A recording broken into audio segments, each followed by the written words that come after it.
Working to ISO 9001 will lead to significant improvements and will help drive quality performance throughout your organization. In this tutorial, we'll take a look at the audit tools built into ISO Hub. We'll also walk you through how to add audits, capture audit findings, capture non-conformities and assign tasks to team members. Ian will be your tutor, and we hope you enjoy the systems training.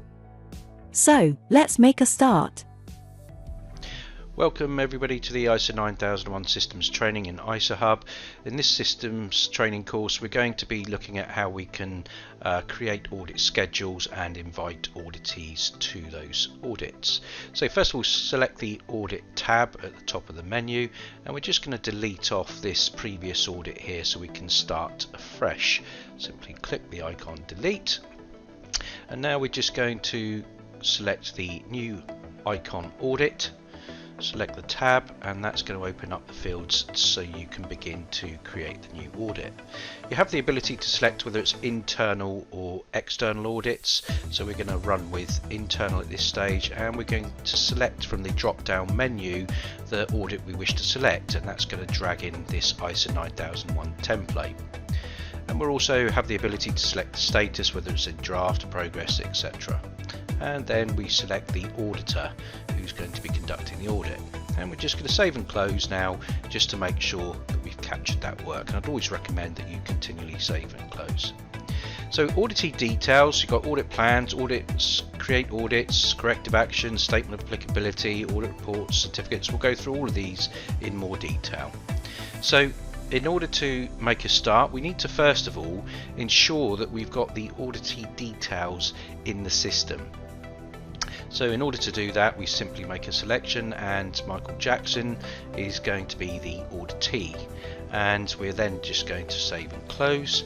If we don't select the auditee, you will not be able to drag them in when it comes to selecting the audit program and the audit schedule.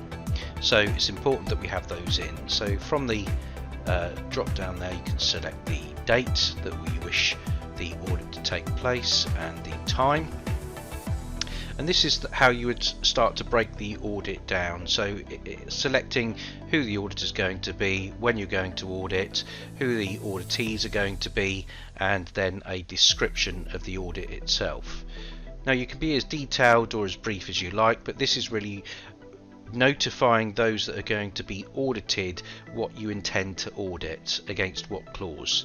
So it's just making sure that you put sufficient information in there so it makes sense to the auditee. And you can also select additional auditors as well if there are more than one party, but just making sure that everybody's in the system first is the most important thing. So we've got Dawn Fielding down here, and we're going to save and close. You can see now here that we've created the first audit schedule, which is at 9 o'clock, but we really want to just build out the whole audit program. So for example, we would want to cover clause 4 through to clause 10 over a period of time.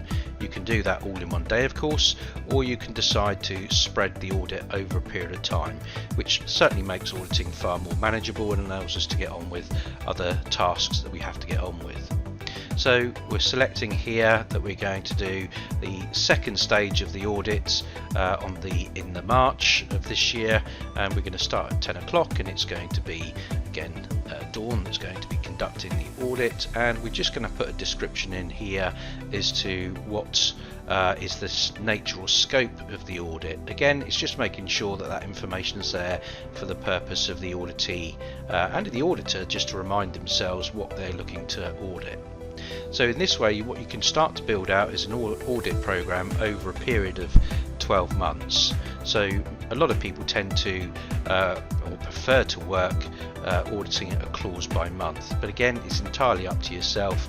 But as long as you cover from clause 4 right the way through to clause 10 over that period of a 12-month time period, then you're going to be meeting the requirements of the standard and capturing off all of the clauses as required. So that's really how we look to create an audit program, how we look to invite auditees, and just remind yourselves to constantly save and close as you go. And what we'll do in the next chapter is look at how we can start to create the audit and how we actually make a start on capturing the findings, the audit findings, raising corrective actions, non-conformities, etc. So I hope you found that beneficial, and I look forward to speaking with you in the next session.